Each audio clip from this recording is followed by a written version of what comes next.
Profiling events in OpenCL.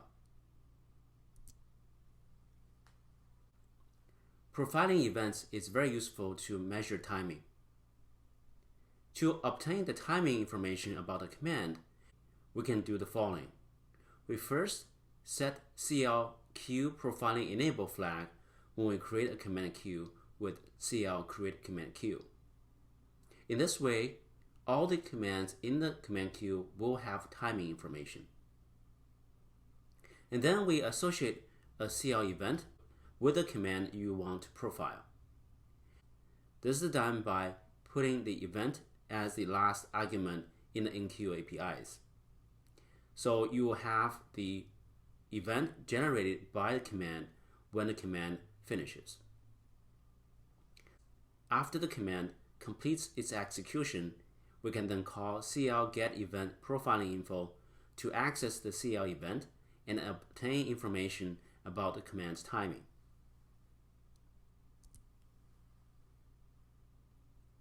This is the CL get event profiling info API. It takes a few arguments. The first one is the event, and then we use CL profiling info parameter to specify what kind of information we want to get from this command. For profiling, we'll use the following parameters: CL profiling command queued, command submit, command start, and command end. And very often we use CL profiling command start and CL profiling command end. These two profiling parameters will return the time in nanosecond for when the command's execution has started, and return the time in nanosecond for when the command's execution ended. The data provided by CL get event profiling info is a 64-bit value that identifies the time in nanosecond when the command changes state. Let's take a look at a few examples. First example is to figure out how long a command remained in a queue. So we'll use CL get event profiling info to look at two event parameters: CL profiling command submit and CL profiling command queued. These two flags, or these two parameters, will give us timing information about how long this command is queued in the command queue. The second example is to figure out how long a command took to execute. And for that, we will call CL get event profiling info with two parameters. One is CL profiling command start, and the other one is CL profiling command end. And we obtain the timing information in nanosecond, and then we subtract to get the time that this command spends to execute. Not every device can resolve timing information in nanoseconds, and you can use CL get device info API to figure out if a particular device supports nanosecond timing. Here's the OpenCL code.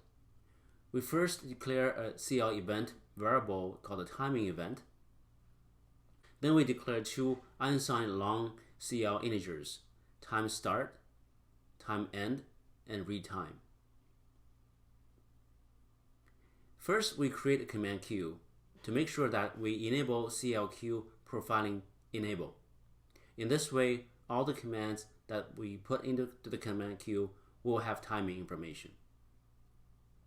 Let's say we have this CL read buffer API to enqueue a read command into the queue. And we put this timing event as the last argument to this API. So we know when this command finishes, the timing event will become CL complete. And because this is a blocking read, so the host program will block until this read operation finishes. Then we can use CL get event profiling info, use the timing event, which is the event we associate with the read buffer command, and we do CL profiling command start to read the start time, and then we use CL profiling command end as the parameter to get the ending time of this command. Then we do a subtraction to figure out the read time in nanoseconds.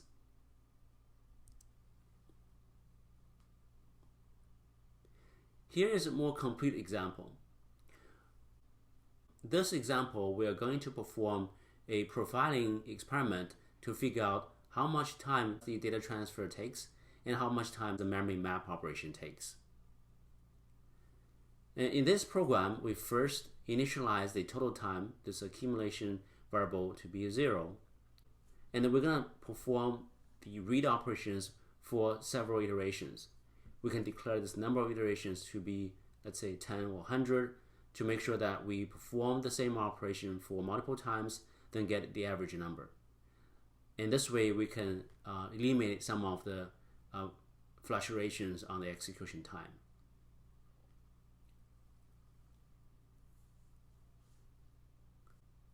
So with this profile read enabled or disabled, we can choose to run this CL-INQ read buffer or this CL-INQ map buffer, which will also read data from the host memory and by providing a memory mapped address.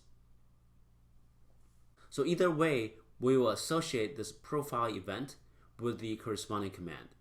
So if we have this profiling read enabled, and we will perform CL-INQ read, and this profile event is going to be associated with CL-INQ read buffer.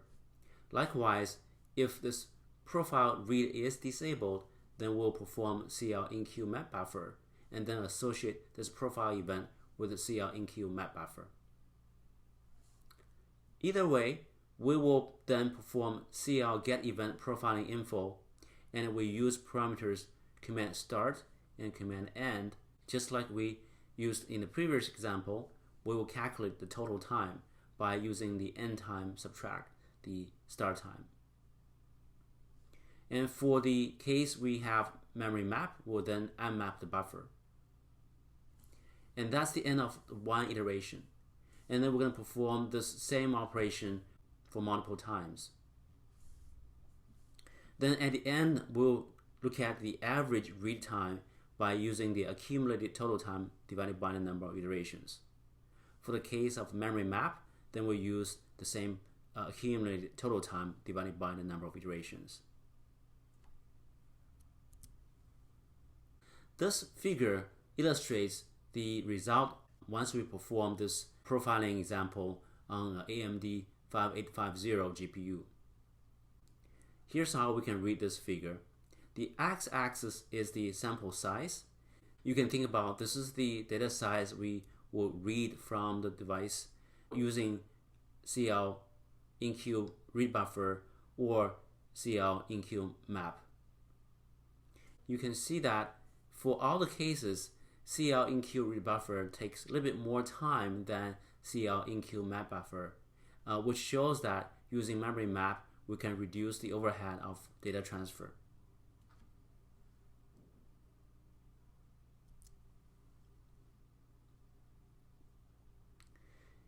We use this profiling example to show how data partition can help us to reduce the execution time of a kernel.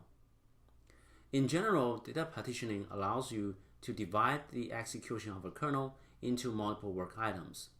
And in theory, the time needed to execute a kernel should drop as more work items are generated.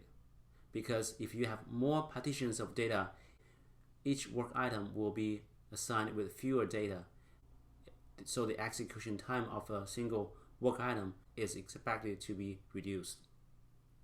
But is it true in practice? To figure out this, we can use event profiling, and in this case, we need to profile the CL-INQ ND-range kernel function. To recall, this is the API of CL-INQ ND-range kernel. It takes command Q as the first argument, then the kernel object. Then it defines the work dimensions, and followed by the offset of these dimensions, and then we'll define the global work size and the local work size. The last three arguments are the same for many other INQ commands, where we take the number of elements that we want to wait, and then the wait list, if any, and then finally the event generated from this command. Similar to profiling the memory map operation, we use this for loop to repeat this process for a number of times so that we can get an average execution time.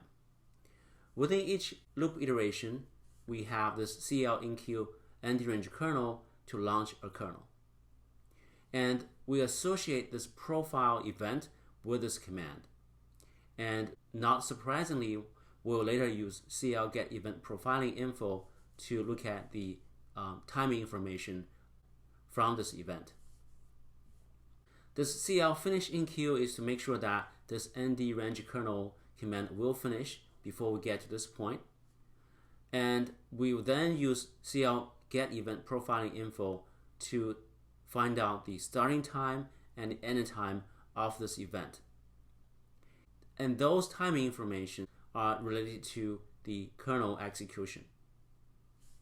And then this subtraction will give us the execution time of this kernel. And then we accumulate that to this total time variable. Once all the iterations are done, we'll then calculate the average execution time. This diagram illustrates the kernel execution with varying global work size. And as you can see that the kernel execution time is reduced as we increase the number of work items.